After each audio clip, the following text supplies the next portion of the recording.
Yeah, we've been here for about 2 days, and the purpose was primarily to look at the young entrepreneurs in this country, in Algeria, to look at their pitches, to look at their business plans, to look at their ideas. And we spent an afternoon going through some sort of mentoring and coaching. It was actually very, very intensive, and what we did, we helped them primarily with ideas and thoughts to improve their business plans. And then the following day, what we did, we were basically judging them as part of the contest. And I was personally glad to see that most of the feedback that I provided the night before actually was taken into consideration by these young entrepreneurs and was put into practice. We looked at about, I think, 25 business plans coming from very passionate, highly driven young entrepreneurs in Algeria. And we, of course, we had to select, and we selected one person, but we had actually a lot of really, really great business plans that are as good as any other business plan that you can find in the US. Mm-hmm.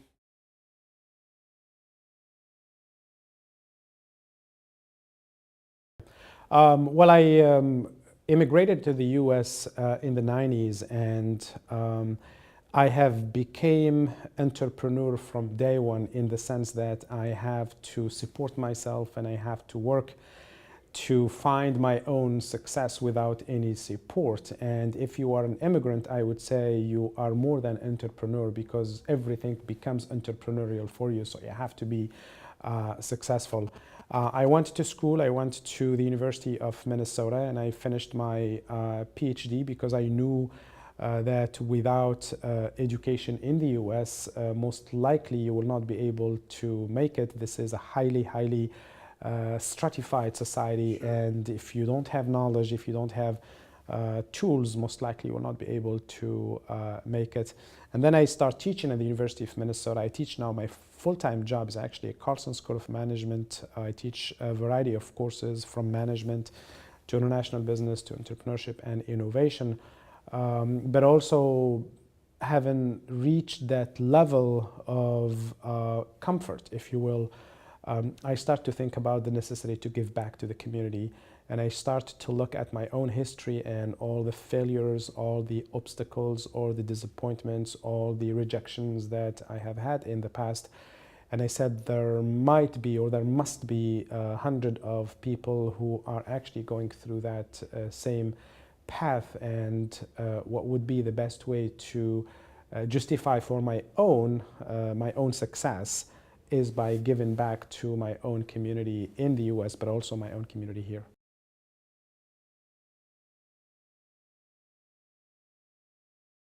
Indeed, this is one of the most powerful reason that pushed me to get involved with NAPEO and involved with this Maghreb delegation, is how I can give back again to the community. But a larger objective for me is actually how I can build those bridges. Yeah. Between the US and the Maghreb region. I always felt that coming from a Maghreb region, from the North Africa and Middle Eastern region in the US, you had to go through your own difficulties because of your own history, because of your own background, because of your own identity. And I have always thought there was some clashes between the two, cultural clashes between the two countries. And for me, the larger mission is how you can build or repair, if you will, these bridges between the US and the Maghreb and Algeria. I care about both countries, and it's critical for me that the relationship should be as good as it could be, because again, I benefit, my kids benefit, my family benefit, my community can benefit, and most importantly, the two societies will benefit.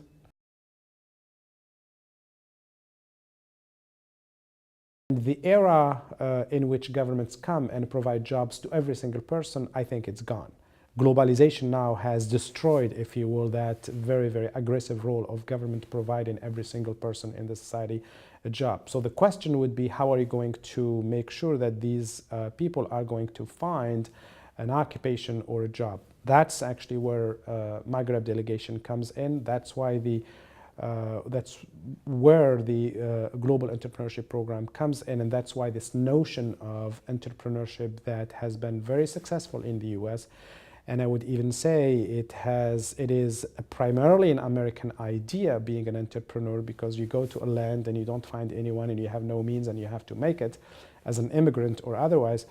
And if we are successful in transferring that knowledge, I think we would do great thing to the relationship between Algeria and the US. I think NAPEO was probably one of the most powerful things. It has been in the last maybe 10 or 15 years, in the last 2 decades, with respect to the Maghreb region.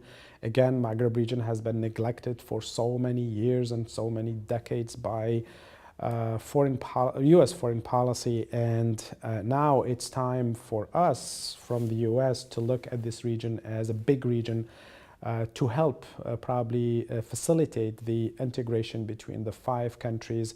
And what a great idea actually to have a big Maghreb region where actually you can travel from Morocco to Libya, or from Morocco to Tunisia, without any problem or without any issues. What a great idea for an American investor to come actually invest in Algeria and then build an office in Algeria and then send product to all the Maghreb region, rather than actually building call center or building manufacturing in China and then transport all that stuff to the Maghreb. The labor is extremely accessible here in the Maghreb region.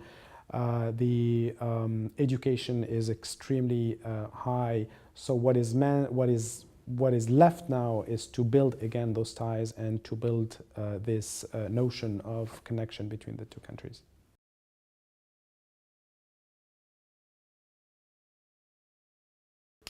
I have been actually involved with NAPEO since the beginning. I was here in December 2011, here being Algiers, and I was part of the first and early discussion and meetings on NAPEO, representing obviously my organization with it, which is Takwadi. And we spent about 3 or 4 days talking about how we can jumpstart this relationship between the US and the Maghreb region, primarily the 5 countries, in terms of providing them with opportunities to learn and to develop capabilities and capacities that could be found in the diaspora, but most importantly could be found in the broader America.